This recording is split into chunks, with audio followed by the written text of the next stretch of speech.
কার্তিক মাস প্রথম দিন। তো আমাদের হিন্দু সমাজে আমরা নাম কীর্তন ধরি, পুরো 1 মাস চলবে।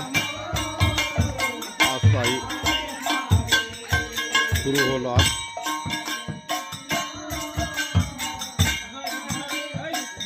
এটা আমাদের রাজবংশীদের ঐতিহ্য।